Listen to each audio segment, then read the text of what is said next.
surprise de découvrir qu'un certain nombre de passages que je considérais comme obligés n'avaient en réalité jamais été réellement abordés, à commencer, et c'est ce qui m'a conduit à consacrer mon premier livre, à commencer aux premiers instants institutionnels de l'Union indo-chinoise, qui voit le jour dans la séquence 87-88, entre les décrets, la mise en œuvre, l'installation finalement de cette armature institutionnelle qui va façonner la vie de l'Indochine française jusqu'en 1945. Eh bien, ma surprise a été grande de voir que le sujet avait à peine été effleuré. J'ai réussi à tirer sur 3 ans 500 pages. C'est vous dire à peu près que le champ était quand même amplement ouvert pour qui voulait s'y aventurer. Donc j'ai eu ce premier constat de lacune auquel j'ai été confronté, qui a vite été rejoint par un second constat, les approximations. Approximation, bien sûr, tout le monde n'est pas juriste et les juristes ne s'intéressent plus à l'Indochine française, ou moins aux pays qui ont succédé à l'Indochine française depuis 1945. Les juristes s'y intéressent quand le droit est appliqué. Quand le droit cesse d'être appliqué, ça ne présente plus pour eux un centre d'intérêt. Mais là aussi, j'ai pu constater qu'il y avait un certain nombre d'erreurs qui s'étaient répandues et diffusées, et que sur la question du Laos, dont je vais vous entretenir aujourd'hui, il y avait peut-être des clarifications à apporter avec le recul qu'offre désormais l'histoire détaché des enjeux très contemporains. Et donc, sur ce terrain, je voudrais ce soir établir 3 points. Euh, Premier point, je vais être un peu provocateur, les juristes ne le sont pas, vous le savez, lorsqu'ils le sont, c'est vraiment par nécessité. Premier point que je voudrais établir, en droit, c'est-à-dire d'un point de vue strictement juridique, le protectorat français sur le Laos n'a jamais existé. Alors, je sais bien qu'il y a une administration qui porte ce nom et que vous trouverez dans les archives, je l'ai constaté moi-même, des documents avec cette en-tête protectorat du Laos, mais en réalité, c'est une usurpation. C'est un titre qui ne repose sur aucun fondement solide. Je vais m'employer à vous le montrer dans cette première partie. Reste que, dans les faits, il y a tout de même une région qui se trouve dans une situation assez singulière, c'est la région septentrionale, le royaume de Luang Prabang, qui, petit à petit, c'est un acquis, ce n'était pas quelque chose de constatable initialement. Le royaume de Luang Prabang a peu à peu acquis un statut de quasi-protectorat, sur un mode d'ailleurs qui est assez singulier, pour ne pas dire unique dans l'Empire colonial français, mais en tout cas, ça n'est pas un protectorat à proprement parler avant, et ce sera mon troisième point, avant que la Thaïlande de Pibun se mette en quête d'entreprendre sur l'Indochine française et de conquérir en particulier des provinces laotiennes. Et c'est cette guerre franco-thaïlandaise de janvier 1941, pour la séquence la plus aiguë, qui explique que le protectorat de Luang Prabang voit le jour. Et c'est de manière oblique, je terminerai par là, en réalité, qu'on peut parler pour quelques mois, entre mai et août 1946, d'un protectorat français du Laos, mais qui naturellement vit ses derniers instants à l'heure où, de manière très informelle, il est consacré. Donc, je voudrais, si vous le voulez bien, commencer par peut-être ce qui est sans doute le plus provocateur dans mon propos. Le protectorat français du Laos n'a jamais existé. Et il faut à cet égard constater l'embarras des historiens qui ont abordé le sujet. Bon, j'en ai pris un au hasard, j'aurais pu en prendre d'autres, qui procèdent le plus souvent de manière assez évasive. Euh, Paul Lévy, dans son histoire du Laos, le petit que sais-je, donne pour intituler à l'un de ses développements, de la page 68, alors le titre est un peu long, mais c'est son titre, je ne l'ai pas coupé, le traité de 1893, ses conséquences déplorables pour le Laos, je fais référence bien sûr aux amputations territoriales, et l'instauration du protectorat français, semblant ainsi établir un lien de cause à effet entre le traité de 1893 et l'établissement du protectorat français. Or, quand on lit les 2 pages de développement qui suivent cet intitulé, on s'aperçoit qu'il ne dit absolument pas cela.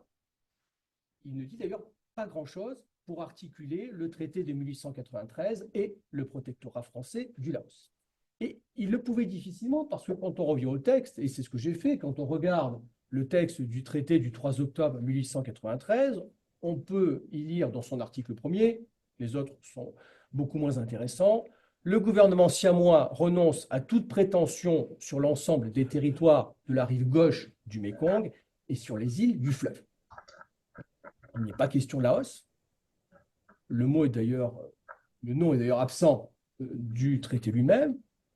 Il n'est pas question de protectorat. pas davantage. Et vous le noterez, euh, la renonciation siamoise n'est pas accompagnée par la désignation d'un bénéficiaire. Bien évidemment, implicitement, c'est la France, puisque le traité est conclu entre la France et le Royaume du Siam, mais ça n'est pas dit, et ce texte n'en dit pas davantage. Il n'y a que dans un document qui est annexé à ce traité du 3 octobre qu'on trouve une référence, je cite, au sujet laotien de la rive gauche. C'est tout. Rien dans le traité, et cette simple formule dans l'annexe au traité. C'est sans doute ce qui permet de comprendre pourquoi les Français vont être divisés sur le fait de savoir quel est le statut du Laos, et ils vont être divisés durablement parce qu'il y a ici, bien évidemment, une carence initiale qui a ouvert peut-être la porte à différentes interprétations. J'ai essayé de les résumer sur la diapositive. Les contemporains vont pencher, parfois d'ailleurs non sans évoluer dans le temps, mais ils vont pencher en faveur de l'une ou l'autre des options qui sont ici présentées. Certains, effectivement, vont affirmer qu'il existe un protectorat français du Laos, en se référant d'ailleurs au traité de 1893, très souvent, mais on a vu que le terme n'y était pas, et c'est une opinion qui est émise par des connaisseurs de la région, comme Diguet, Cabaton, par des juristes, comme Arthur Giraud, qui était un grand spécialiste de droit colonial, mais c'est une thèse qu'on retrouve aussi de manière peut-être incidente dans certains arrêts de la Cour de cassation ou du Conseil d'État. Alors non pas que la Cour de cassation et le Conseil d'État aient eu à connaître du statut du Laos, mais la faveur d'affaires qui portait parfois sur le statut des fonctionnaires, hein, par exemple, eh bien, ils ont été amenés à caractériser en passant le Laos et l'ont désigné comme un protectorat. En face, ils sont sans doute un peu plus nombreux, il y a les tenants de la colonie. Certains affirment que le Laos, dans son intégralité, est une colonie. C'est le point de vue de Paul Doumer, mais on sait qu'il y a une vision très centralisée des choses qui se prête assez peu à des nuances. Mais c'est aussi le cas d'Armand Tournier, qui est l'un des premiers représentants français au Laos. C'est le cas de Pierre Pasquier, qui sera gouverneur général de l'Indochine, mais lui va changer. Sa position, c'est celle qu'il a avant d'être gouverneur général de l'Indochine, quand il est un haut fonctionnaire indochinois, mais n'ayant pas accédé à la place la plus importante. Et puis, c'est ce qu'on trouve aussi sous la plume de spécialistes de droit colonial, hein, Henri Solus, qui est un professeur réputé aussi en son temps, et Pierre d'Arrest, hein, qui publie un célèbre recueil de droit colonial à l'échelle de l'Empire. Donc pour eux, pas de doute, le Laos est une colonie. Et puis vous avez, alors je sais bien que en même temps n'a pas bonne presse en ce moment, mais vous avez un certain nombre d'auteurs qui, eux, sont plutôt partisans d'une forme de combinaison et expliquent que on retrouve la hausse des deux, une colonie et un protectorat, avec deux modalités. Ils ne sont pas tous d'accord ensuite dans la déclinaison, dans la manière de décliner cette thèse, mais certains vont expliquer, et c'est le cas de Reynac, qui est aussi l'un des premiers Français à être passé par le Laos où il a rempli des fonctions administratives. Reynac explique que, en réalité, c'est une colonie, c'est vrai, mais qu'on administre comme un protectorat. D'où le fait qu'on peut combiner ces deux éléments. Et puis vous avez un autre groupe, alors qui s'inscrit plutôt dans le sillage d'Albert Sarraut, quand il devient gouverneur général de l'Indochine, première époque, hein, et il va entraîner derrière lui un certain nombre d'administrateurs des services civils, hein, qui vont le rejoindre sur ce terrain. Eux vont soutenir, au fond, la thèse d'un caractère hybride du Laos, avec une monarchie protégée au nord, hein, c'est Luang Prabang, bien sûr, et le reste du pays étant, lui, en réalité, une colonie. Pour eux, c'est de cette manière que les choses doivent être considérées. Le plus important dans tout ça, c'est sans doute la position du gouvernement métropolitain qui, vous le savez, tient les rênes, hein, de l'action coloniale, puisque le Parlement interfère assez peu, hein, dans ce champ, j'y reviendrai. La position du gouvernement métropolitain n'est pas caractérisée non plus par une certaine constance, c'est le moins qu'on puisse dire, mais, ce qu'on peut observer, c'est qu'une ligne va finalement se dégager, une ligne qui n'est pas favorable en réalité à la thèse du protectorat, qui est même, pour faire simple, plutôt acquise à la thèse de la colonie. Alors, le point de départ ici de la réflexion qui est engagée à Paris, c'est le décret du 20 octobre 1911 qui définit les pouvoirs du gouverneur général de l'Indochine. Donc c'est un texte qui, j'ai reproduit ici l'article premier, je pense que c'est lisible, c'est un texte qui, dans son article premier, hein, va définir le périmètre, ensuite s'intéresser aux compétences du gouverneur. Donc le périmètre, c'est la colonie de Cochinchine, très bien, les protectorats de l'Annam, du Tonkin et du Cambodge, très bien aussi, et du Laos. Donc, ce qui fait rentrer ici le Laos dans la catégorie des protectorats, bien qu'il n'y ait aucun texte, j'y reviendrai. Et puis, on rajoute le territoire Abai du Kwanche Wan, hein, dont le statut est pour le moins atypique. C'est une thèse qui est donc défendue par les rédacteurs du ministère des colonies, hein, qui ont tenu la plume ici, mais qui, dès la publication de ce texte au journal officiel, vont s'attirer les foudres des hommes du Quai d'Orsay. Et on trouve dans les documents des archives d'outre-mer à Aix-en-Provence, on trouve un échange de correspondance où les gens du Quai d'Orsay se plaignent de cette formule. Bien sûr, il n'y a pas de traité au ministère des Affaires étrangères, on sait quand il y a un traité, on sait quand il n'y en a pas. Ils sont bien placés pour le savoir, ce sont eux qui les conservent, même encore aujourd'hui. Hein, les traités que j'évoquerai un peu plus loin sont là-bas. Donc, ils se plaignent de la rue Oudinot de l'absence de protectorat, et le ministère des colonies concède immédiatement. Le ministère des colonies fait savoir qu'effectivement, il y a une erreur de plume, il n'y a pas de protectorat du Laos. Et le ministère des colonies propose même de corriger, hein, par un erratum, le décret du 20 octobre 1911, donc de le rédiger en faisant disparaître dans la catégorie des protectorats le Laos. Bon, la rectification n'interviendra jamais, pour des raisons que je n'ai pas réussi à démêler. J'ai bien trouvé l'échange de correspondance, mais je n'ai pas trouvé la raison pour laquelle on n'est pas revenu formellement en arrière en publiant de nouveau un texte au journal officiel. Mais en tout cas, il y a bien une volte-face qui est opérée, dont on trouve ensuite, c'est surtout après la Première Guerre mondiale qu'elle est saisissable, dont on trouve la traduction dans toute une série de décrets, hein, j'en ai cité ici quelques-uns, des décrets qui vont façonner un droit indo-chinois un peu atypique. C'est l'époque où on prend en compte les spécificités de la région, du moins on s'efforce de prendre en compte les spécificités de la région, et on construit un droit qui naturellement est très inspiré du droit français, c'est pas un grand écart non plus, mais qui intègre effectivement un certain nombre d'éléments locaux, et on façonne ainsi un droit qui n'est ni tout à fait le droit métropolitain, ni tout à fait le droit des sociétés traditionnelles antérieures à la pénétration française. Donc c'est un droit qui vaut en principe pour toute la péninsule. Donc c'est le cas en matière d'expropriation et de réforme foncière, on voit bien les enjeux essentiels, hein, en matière coloniale à cette époque-là, mais de manière plus anecdotique, il y a un décret spécialement dédié à l'Indochine sur les débits de boissons. Et donc, pour un certain nombre, c'est la diapo suivante, non, je vais trop vite, pour un certain nombre de territoires, ces textes sont immédiatement applicables en vertu du décret rendu par le président de la République. Et dans ces territoires dans lesquels ces décrets sont immédiatement applicables, on va trouver la colonie de Cochinchine, naturellement, c'est une terre française depuis 1862.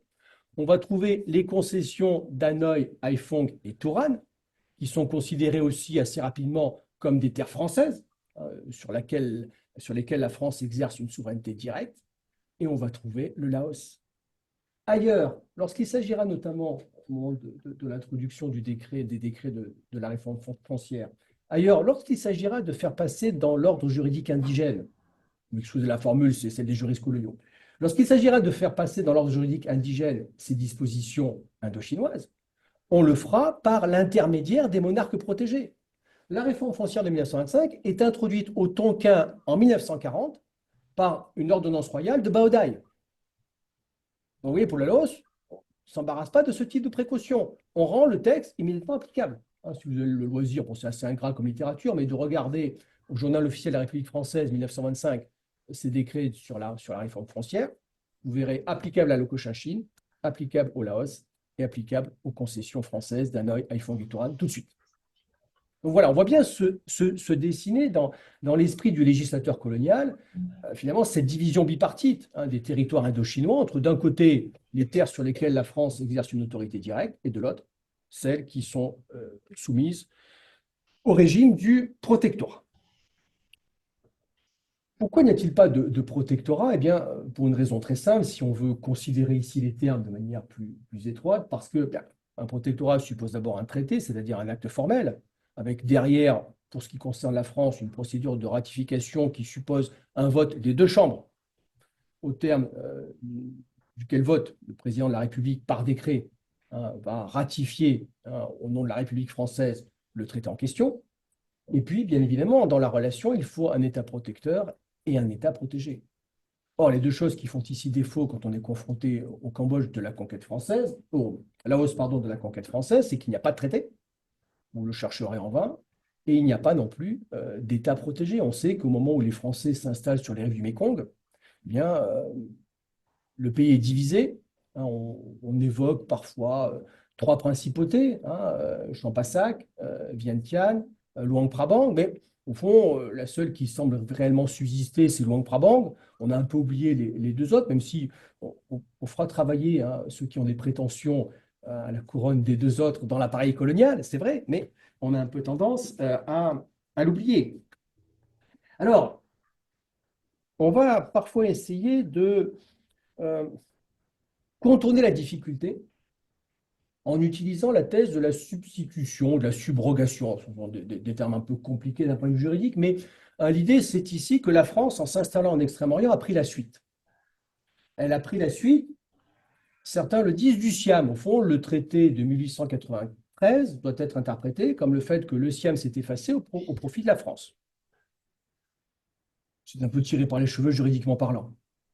Le Siam a renoncé à des prétentions, il n'a pas transmis le flambeau véritablement à la France. De la même manière, on prétendra aussi que, en vertu du traité de 1884, qui établit le protectorat français sur ce qu'on appelait à l'époque l'ANAM étant l'un des causes suzerains du Laos, les Français auraient récupéré, par une sorte de transfert, les droits, prétendus en tout cas, revendiqués par le Dainam sur le Laos. Mais là aussi, ça ne résiste pas à l'analyse pour une raison très simple, c'est qu'on était dans une relation, au fond, qu'on pourrait qualifier de vassalité. Encore, une partie du Laos, pas la totalité, pouvait être considérée comme vassale du Vietnam, mais le protectorat n'a rien à voir juridiquement parlant avec la vassalité. La preuve, c'est que lorsque les Français vont s'installer au Vietnam en vertu du traité de 1884 que j'évoquais, qui lui est bien au Quai d'Orsay, il n'est pas ailleurs, en vertu donc de ce traité et de l'installation française, euh, on va effectivement désintéresser la Chine, rompre la relation de vassalité qui liait le Vietnam à la Chine, mais pour la remplacer par un protectorat formel. C'est le traité du 6 juin 1884. On a bien un texte qui, lui, sera soumis à la ratification parlementaire et présidentielle, qui dispose, ou qui stipule en tout cas, qu'il y a désormais un protectorat français sur la Nam et le Tonkin. On n'a pas d'équivalent pour le Laos. Donc, résultat des courses, il n'y a pas de protectorat français sur la Laos, mais il y a en tout cas quelque chose qui émerge et qui débouche sur une relation très particulière qui va d'ailleurs aller se densifiant entre la France et le royaume de Luang Prabang. Il y a d'emblée, il faut le dire, des rapports particuliers qui vont être noués, notamment par Pavie, avec les souverains de ce royaume. D'abord avec UNCAM, et puis ensuite la France va reconnaître, notamment Sisavongvong, dont je vous parlerai. Donc il y a un lien étroit qui est noué d'emblée et qui se traduit par une forme de reconnaissance, même si elle est donnée par un administrateur, elle a en tout cas le mérite d'exister. Mais on bute toujours sur la même difficulté, il n'y a pas de véritable traité. Ce sont des paroles apaisantes, rassurantes, qui sont échangées, mais en tout cas, il n'y a pas un acte juridique qui vienne formaliser l'établissement de cette relation particulière qui va relier durablement d'ailleurs la France à la monarchie de Luang Prabang. La preuve, c'est que lorsqu'on opérera des ajustements territoriaux avec le Siam, et ce sera le cas d'abord en 1904 et ensuite en 1907, des arrangements territoriaux qui auront des conséquences sur le périmètre du royaume de Luang Prabang. On va l'élargir d'abord en 1904 au territoire qui se trouve sur la rive droite, Sayaburi, et on va ensuite, en 1907, retrancher la pointe de Dansai. Vous m'excuserez pour la prononciation, je ne suis pas spécialiste des langues orientales, mais on va retrancher plus tard la pointe de Dansai, et à chaque fois, on le fait sans consulter le roi, en l'occurrence en 1907, c'est Sisavongvong déjà, on le fait sans le consulter. On considère que dans ces affaires, c'est la France qui décide seule d'accroître ou de réduire le périmètre du royaume. Alors, ce qui existe tout de même, ce sont des conventions locales qui ont été conclus entre les rois euh, dès 1895 et le résident supérieur ou le gouverneur général. Mais il ne faut pas exagérer l'importance de ces conventions. Ce ne sont pas des actes diplomatiques, absolument pas. Ce sont plutôt des actes qui relèvent d'une catégorie plus administrative, technique, dont les enjeux sont essentiellement budgétaires et par ricochet administratif. Parce que quand on a un budget, eh bien, il faut le gérer, donc il faut un personnel pour le gérer. Un budget supposant aussi des impôts, il faut un personnel pour surveiller les rentrées d'impôts. Donc en réalité, les accords qui existent en 1895, 1914 et 1917 s'inscrivent dans ce registre. Et encore faudrait-il les nuancer en regardant de très près ce qu'on peut y découvrir, parce que autant la Convention de 1895 reconnaissait l'autonomie budgétaire du royaume de Luang-Prabang, autant les deux suivantes font au contraire la nier. Elles sont clairement dirigées contre ce qui pose problème d'ailleurs d'un point de vue comptable en droit français, cette caisse un peu autonome, trop autonome, avec déjà des malversations qui sont pointées par les responsables coloniaux. Donc ça soulève des difficultés qu'on entend résoudre dès 1914 par la suppression pure et simple de cette autonomie budgétaire. On envisage plutôt de doter le roi d'une liste civile. Il fera ce qu'il veut avec les crédits de la liste civile, mais en tout cas, il n'est plus question qu'il ait un budget propre et qu'il puisse le gérer pour son royaume. Vous savez la différence, la liste civile, c'est pour lui, le budget du royaume, c'est pour le royaume. Si Savang-Vong va protester en 1914, d'ailleurs, il proteste tellement qu'il obtient que la convention n'entre pas en vigueur. Elle est renégociée en 1917. Saro est au milieu. Et Saro va privilégier une interprétation un peu plus souple, mais en réalité sans remettre en cause la ligne qui était déjà dégagée en 1914, c'est-à-dire celle d'une absence d'autonomie du roi. Au fond, les fonctions qui lui sont reconnues sont des fonctions rituelles et honorifiques. Il n'est pas question d'aller plus loin. Donc, ça acte bien. Vous voyez, ces conventions qui ne sont pas des actes internationaux actent bien le déclin de l'autorité de la monarchie voulue par les Français. Et cette perte d'autorité est surtout visible, question un peu technique, mais je ne vais pas rentrer dans le débat technique, avec la promulgation en 3 temps des codes laotiens. L'époque avec l'installation de la France un peu plus pérenne en Extrême-Orient, l'époque est à codifier. Donc, les Français aiment bien les codes, enfin en tout cas les juristes français aiment bien les codes depuis Napoléon. Donc on veut codifier, bien évidemment, c'est l'occasion de moderniser avec un regard français des droits qu'on juge peut-être un peu trop en retard. On prétend en tenir compte, mais en réalité pas trop. Et on introduit massivement des règles françaises pour refaçonner le droit local. La codification est un prétexte, soyons clairs.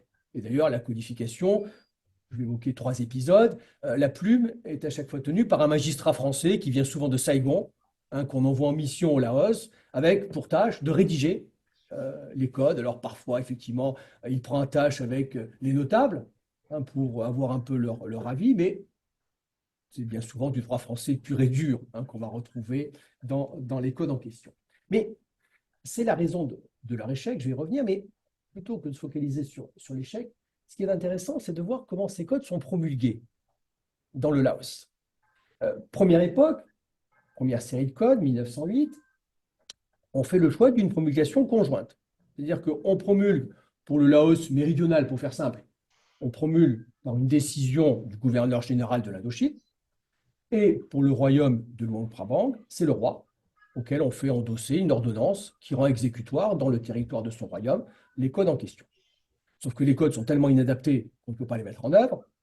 Donc on reprend la question de la codification après la guerre, en 1922, donc magistrat français vient encore de Saigon, etc. Et là, ce qui est intéressant de voir, c'est que chronologiquement, on est après le décret de 1911, souvenez-vous-en, qui a suscité cette navette entre le Quai d'Orsay et le ministère ministère des colonies. Et donc, on a une leçon qui se dégage, qui est celle effectivement du Laos assimilé à un territoire colonial. Donc, qu'est-ce qui se passe en 1922? On ne tient absolument plus compte du roi de Luang Prabang. Il y a un débat, effectivement, qui va diviser l'administration coloniale, mais c'est un débat duquel il est totalement exclu. Le débat, c'est le fait de savoir qui doit promulguer. Est-ce que c'est le président de la République française, parce qu'en droit colonial, il est le législateur de principe, hein. Aujourd'hui, les lois sont faites par le Parlement. C'était vrai sous la Troisième République, mais pour la France métropolitaine et très accessoirement pour les colonies. Normalement, le législateur colonial, en vertu d'un décret de Napoléon III, c'est le président de la République qui, en tant que chef d'État, a pris la suite de l'empereur, hein, tout simplement. Donc, est-ce que c'est lui? Certains soutiennent cette thèse, ou est-ce que c'est le gouverneur général de l'Indochine qui aurait reçu une délégation implicite, hein, l'habilitant à légiférer à ce moment-là, en lieu et place du président de la République? Alors, c'est cette dernière leçon qui va l'emporter, mais le fait est que ces codes sont promulgués en 1922 par le seul gouverneur général de l'Indochine, le roi étant totalement écarté du processus. Donc, vous voyez la régression. Autant on pouvait considérer qu'en 1908, la thèse de l'hybridité, le Laos, tout à la fois colonie et protectorat, était acquise. En 1922, c'est une thèse qui est désormais abandonnée. Le Laos est bien purement et simplement une colonie. Alors, ce qui va sauver ici peut-être le royaume de Luang Prabang, c'est que ces codes de 1922 ne sont pas plus effectifs en pratique que ne l'ont été les codes de 1908. Ils sont défectueux, donc on va les reprendre en 1927. Et là, en 1927, on revient à la leçon de 1908, c'est-à-dire qu'on va procéder par une promulgation conjointe avec le roi pour Luang Prabang et le gouverneur général de l'Indochine pour le reste du Laos. Donc, marche arrière intéressante dont on peut questionner les raisons, hein. Là-dessus, la documentation est assez parlante. Alors, il y a incondescendablement, tout d'abord, les effets de la politique d'association. On sait qu'il n'y a pas véritablement de rupture franche entre assimilation et association, et enfin, en tout cas, il n'y a pas de césure chronologique. Mais effectivement, après Sarraut, la politique d'association a le vent en poupe, elle est davantage portée par les responsables coloniaux, et elle conduit mécaniquement à revaloriser les monarques protégés. Là où il y a des monarques d'Indochine, on les met un peu plus en avant. Alors, de manière très formelle, ne soyons pas naïfs, mais en tout cas, on les met sur le devant de la scène plus volontiers. Donc, ici, faire en sorte que la promulgation soit aussi assumée par Sisavangvong est un moyen de jouer cette carte de l'association. Euh, il y a par ailleurs, et c'est un facteur puissant qu'il ne faut surtout pas sous-estimer, il y a la loyauté de Sisavangvong. Vous trouverez des pages entières dans la littérature administrative coloniale qui vantent la loyauté, la fidélité, l'exactitude du point de vue de ses devoirs vis-à-vis de la France, du roi. Et ça finit par porter ses fruits. Dans l'affaire des codes de 1927, c'est le résident supérieur au Laos, Jules Bosque, qui harcèle le gouverneur général de l'Indochine pour lui dire il faut tenir compte du roi. C'est notre allié fidèle. On ne peut pas l'oublier comme ça a été fait précédemment. Il faut le remettre en scène. Et il va convaincre Pasquier, qui à ce moment-là devient, en 1928, gouverneur général de l'Indochine après Varennes, il va convaincre Pasquier qu'effectivement, il faut jouer la carte de Sisavongvong et la jouer pleinement. Hein, c'est ce qu'ici, il est indiqué. Il y a un ralliement, hein, qu'on peut situer exactement à 1928. Il y a un ralliement des hauts responsables indochinois à l'établissement de rapports plus resserrés que précédemment avec Sisavongvong. Et ils vont réussir, ces responsables indo-chinois, à court-circuiter un certain nombre d'acteurs parisiens qui, eux, voulaient graver dans le marbre le fait que le Laos tout entier était une colonie. Hein, ils sont assez forts. Pasquier va à Paris, plaider la cause de Sisavongvong, et il réussit à faire revenir les responsables du ministère des colonies sur leur thèse. Et cela va aboutir à un début de reconnaissance officielle formalisée en deux temps, c'est fin d'année 1931, début d'année 1932, par un échange de lettres. Alors c'est intéressant parce que on a pour la première fois un document officiel qui émane de hauts responsables français, ici en l'occurrence le ministre des colonies Reynaud. Avant, on n'avait que des actes qui mettaient en présence le résident supérieur, le gouverneur général et le roi. Là, on a quand même désormais un ministre de la République française. Et dans cet échange de lettres entre lui et le roi, donc Reynaud, on voit sa lettre en 31, Sisavongvong répond en 32, hein, d'où la date ici. Dans cet échange de lettres, il est écrit noir sur blanc que la France regarde le royaume de Luang Prabang comme un territoire placé sous son protectorat. Et on arrive enfin à la thèse du protectorat. Oui, on s'en approche, mais on ne touche pas au but pour une raison très simple, c'est que on n'est pas en présence d'un acte diplomatique. Il n'y a toujours pas de vote par le Parlement, toujours pas de ratification présidentielle. Au fond, on a un échange de lettres qui n'a pas de caractère diplomatique, alors, qui marque un progrès incontestablement, mais qui n'opère pas la bascule. Hein, ce n'est pas cet acte qui permet de considérer désormais entièrement le protectorat de Luang-Prabang comme un protectorat de droit international, d'où cette expression de quasi-protectorat, de protectorat colonial. Mais en tout cas, il y a un progrès qui se traduit aussi par le rattachement de la province de Houaphane euh, au petit royaume. À cette époque-là, c'est un signe de bonne volonté que veulent donner les responsables coloniaux qui sont à la manœuvre, hein, qui réussissent encore à agir notamment pour ce rattachement sans Paris. Un Paris n'est informé du rattachement qu'en 1935. Le gouverneur fédéral de l'Indochine, de sa propre initiative, accroît le périmètre du royaume de Luang-Prabang sans que Paris en soit informé. C'est Paris qui, dans une correspondance, interroge, au fait, où en est le sujet? Ah ben, c'est réglé depuis 2 ans.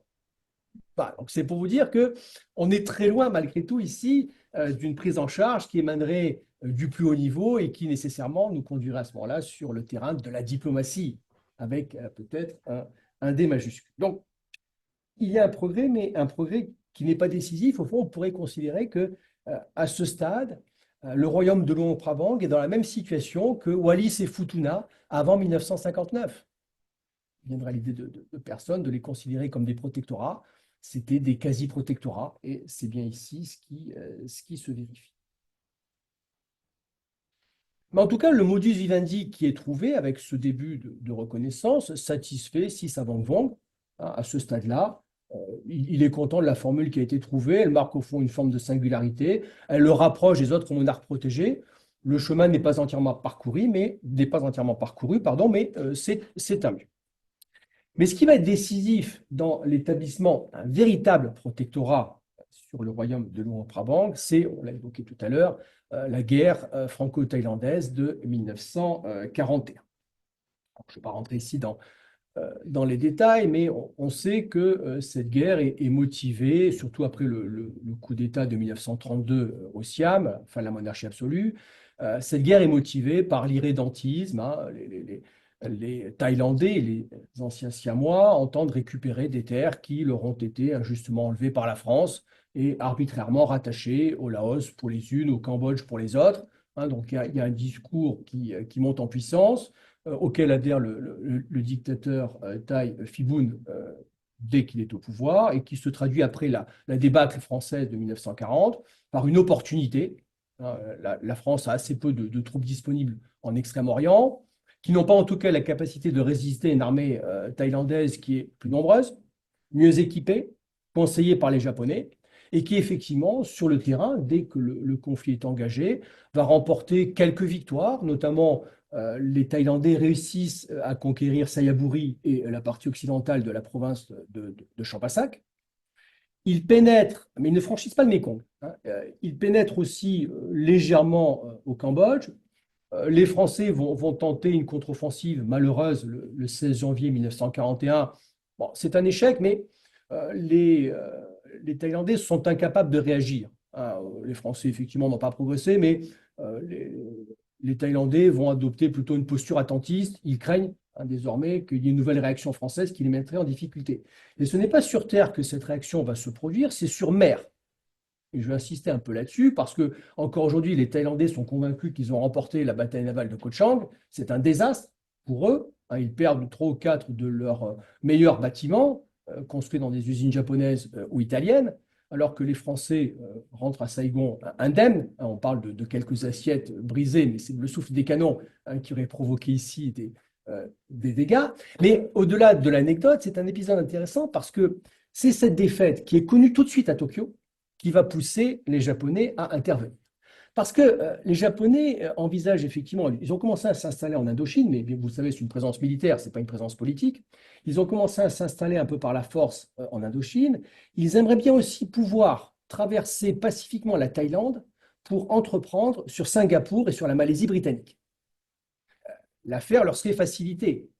Et donc, ils se rapprochent, la démarche est déjà bien engagée, ils se rapprochent de Bangkok à cette fin. Et donc, ils voient d'un mauvais œil le revers du Ko Chang et l'écroulement du régime de Phibun qui lui est acquis. Et on voit bien que s'il disparaissait de la scène politique thaïlandaise, tout pourrait être remis en cause. Donc, ils vont intervenir en proposant, c'est un euphémisme, leur médiation, une médiation dont les Français ne veulent pas, mais les Français savent bien que ils n'ont pas la capacité ici de résister à une pression trop forte des Japonais. Et ils ne veulent surtout pas leur offrir un prétexte à conquérir l'Indochine. Ils y ont quelques bases, mais pour l'instant, ils ne se mêlent pas des affaires de la France en Indochine. Et l'amiral de Koo verrait bien la situation se pérenniser en attendant peut-être une époque meilleure. Donc le fait est que les Français vont entrer dans la négociation contraint et forcé, et cette négociation va s'avérer défavorable, bien évidemment, aux intérêts français et des monarchies qui sont dans l'orbite française, en Indochine, euh, parce que, bien évidemment, les Japonais vont essayer d'acheter l'allié thaïlandais, de l'acheter durablement, bien évidemment, au prix des provinces qui ont été conquises. Donc, de ce point de vue-là, bien évidemment, les provinces de Sayaburi et de Champasak vont basculer. La convention de Tokyo du 9 mai 1941 va acter leur cession, mais elles sont occupées, va acter leur cession à la Thaïlande, et puis c'est surtout le Cambodge qui va subir les amputations les plus fortes. Les Thaïlandais avaient assez peu progressé au Cambodge, ils vont obtenir 10 ou 15 fois plus que ce qu'ils méritaient au terme du conflit, au terme de la bataille.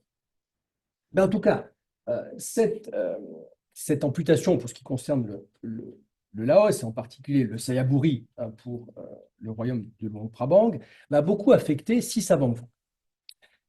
Il en est très affecté au point que sa première action, c'est l'abdication.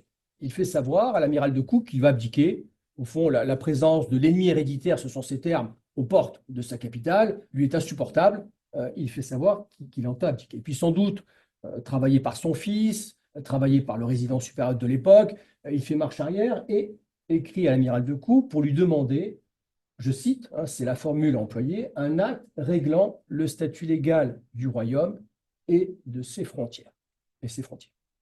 Donc s'il demande cet acte, c'est bien qu'il n'existe pas. S'il existait, il n'en ferait pas la demande. Donc on est bien, pour revenir sur la partie précédente, en présence d'un quasi-protectorat et non pas d'un protectorat. Lui, ce qu'il veut, c'est un protectorat en bonne et due forme qui le rapprocherait de la situation du roi du Cambodge ou de l'empereur d'Annam. Voilà ce qu'il vise. Et là-dessus, Vichy réagit très vite. L'amiral Platon, c'est le secrétaire d'État aux colonies à cette époque-là à Vichy. Vichy réagit très vite et favorablement. Vichy sent bien qu'il faut reprendre la main. Il ne faut pas ici se laisser dépasser. Il ne faut pas, au fond, apparaître comme subissant l'influence de la Thaïlande au point d'abandonner les monarques qui ont toujours fait le choix de la France. Donc, il y a un blanc-seing qui est donné par l'amiral Platon à l'amiral de Koo, qui se traduit d'abord par des négociations qui vont porter sur le royaume et ses frontières. C'est ce que voulait Sisavangvong. Alors, j'espère que la carte est assez parlante. Voilà le royaume tel qu'il est, c'est cette ligne-là. Voilà le royaume tel qu'il est avant la convention de Tokyo. La partie conquise par les Thaïlandais, qu'on retrouve plus au sud, mais là on est en dehors du royaume. Et donc, le roi se voit proposer cette région par l'amiral de Koo, et il va demander plus. Il va demander, en particulier, la région de Vientiane, qui ne relevait pas du royaume à cette époque-là, et il va obtenir gain de cause parce que l'amiral de Koo va négocier notamment avec Petsarat, je ne sais pas si je prononce correctement, le prince, qui est d'accord pour effectivement renoncer à ses droits sur Vientiane, à la condition d'être reconnu dans le royaume de Luang Prabang, et donc il va devenir second roi ou vice-roi, fonction d'ailleurs que son père avait occupée, qui avait disparu à la mort de son père en 1920 et qui va être ressuscité pour lui, parce que dans la combinaison qui est envisagée par l'amiral de Kouh, elle est le prix à payer pour que tout le nord du Laos soit unifié sous l'autorité de Sisavongvong. Donc là-dessus, les Français vont pleinement donner satisfaction au roi. Et ils vont le faire aussi sur la question du protectorat, alors qui est peut-être un peu plus discutée, parce que Sisavongvong voulait par exemple relever directement du gouverneur général de l'Indochine, ne pas avoir un intermédiaire de moindre rang dans la hiérarchie française. Bon, là-dessus, de coup, voulait dire non, c'est pas possible pour l'instant, mais de coup est prêt à envisager à moyen terme l'unité du Laos sous l'égide du roi. Donc il dit, moi je suis partisan de l'unité, lorsque l'unité adviendra, pas de problème. Vous serez comme les autres rois, protégés, vous aurez un contact privilégié avec le gouverneur général de l'Indochine, mais c'est trop tôt. Et donc, un traité consacrant, d'ailleurs un traité qui est discuté, hein, contrairement au traité des débuts de la période où parfois les Français ont forcé la main en faisant taire les négociateurs asiatiques qu'ils avaient en face. Là, c'est un traité qui a réellement été négocié entre Hanoï, Vichy et Luang Prabang. Les échanges ont vraiment été réels. Euh, des avancées ont été opérées, même si une ligne assez ferme, hein, l'amiral de Kouh apparemment n'était pas un plaisantin, a quand même été tenue. Mais le résultat des cours, c'est que cette fois-ci, on a un traité qui est un véritable acte diplomatique, parce qu'il est signé par le maréchal Pétain, qui est à ce moment-là le chef de l'État français, donc pas besoin de ratification parlementaire, parce que vous savez, il n'y a plus de Parlement. Donc l'affaire est entendue, hein, c'est bien le chef de l'État lui-même qui a signé le traité. Et puis en face, bien évidemment, c'est le roi qui le signe. Donc on a un véritable traité dont les dispositions essentielles ici sur la diapositive indiquent bien le fait qu'il s'agit d'un protectorat. Le mot est prononcé, parfois on peut avoir la chose sans le mot, mais là on a le mot, ce qui est quand même un avantage. Hein, le résident supérieur au Laos est chargé d'assurer l'exercice régulier du protectorat. Et puis évidemment, la formule de style, la France prend en charge les relations extérieures, mais ça dans tous les protectorats, c'est ce qu'on y retrouve. Donc, un succès à cet égard. Euh, le traité, le vrai traité, entre en vigueur le 20 octobre 1941 et amène tout de suite les Français à créer au Luang Prabang un appareil étatique. Je disais tout à l'heure, pour qu'il y ait un protectorat, il faut un État protecteur, même s'il est affaibli, la France est toujours là. Il faut aussi un État protégé. Et jusqu'à présent, aux yeux des Français, il n'y en avait pas. Donc, on voit tout de suite, dès la ratification et la promulgation du traité, on voit tout de suite une série de textes que vous trouverez dans le bulletin administratif du Laos, si ça vous intéresse, hein, c'est disponible sur Gallica. On trouve tout de suite une série de textes qui effectivement donnent corps à cet appareil étatique. Dans son volet gouvernemental, on voit émerger un vrai gouvernement avec un premier ministre, hein, ce sera Fait Sarat, hein, qui va cumuler la fonction de vice-roi et de premier ministre, des ministres, euh, un conseil privé il demeure toujours, et ce conseil des ministres, qui est présidé par le résident supérieur au Laos, c'est toujours là, peut aussi se réunir en formation restreinte sans lui. Non pas pour décider, mais pour réfléchir, pour préparer. Hein, donc il y a une forme de liberté, hein, qui est reconnue. On va aussi créer, et là ça vaut plus largement pour l'ensemble du Laos, une administration provinciale laotienne. Alors elle existait déjà, mais de manière un peu rudimentaire, et notamment il n'y avait pas de gouverneur de province laotien. Alors qu'on a au Cambodge ou en Annam ou au Tonkin des gouverneurs de province indigènes.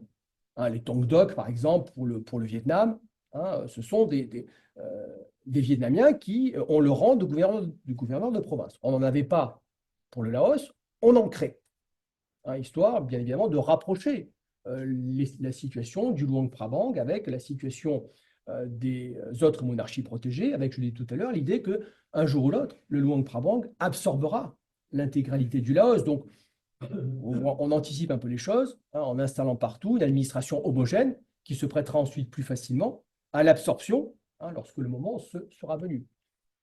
Pour autant, ne perdons pas de vue, et Fetsarat le répétera en 1945, que cela ne doit pas être interprété comme un relâchement de la tutelle française. On crée effectivement un appareil étatique, mais cet appareil est contrôlé par les Français, et c'est la formule qui est assez expressive de Baodaï qu'il appliquait à l'époque où De Kouh était gouverneur général de l'Indochine. En Indochine, les rois règnent, mais l'amiral gouverne. Et l'amiral gouverne aussi à Luang Prabang de la même manière qu'il gouverne à Hue ou à Phnom Penh. Donc, de ce point de vue-là, ça ne change pas, mais il y a, au terme de la Convention de 1941, un véritable protectorat français sur le royaume de Luang Prabang, mais pas sur la totalité du Laos. Pas sur la totalité du Laos, puisqu'on l'a vu sur la diapositive précédente, le pays est coupé en deux. Hein, je vous renvoie à la carte que j'avais indiquée. Et en réalité, si, de manière informelle, on devait concéder qu'un protectorat français sur l'ensemble du Laos a existé, ça ne pourrait être le cas qu'entre mai et août 1946, à un moment très compliqué, aussi bien de l'histoire de la France en Indochine que de l'histoire du Laos en particulier, parce que vous vous souvenez que les Japonais, au terme du coup de force du 9 mars 1945, ont éliminé les Français de la direction des pays indochinois. Ils ont poussé dans la voie de l'indépendance, indépendance factice bien sûr, hein, ils étaient aux commandes. Vous vous souvenez aussi sans doute que Sisavangvong a freiné des deux fers pour ne pas entrer dans cette voie. Hein, lui entendait rester loyal à la France en dépit de la pression japonaise.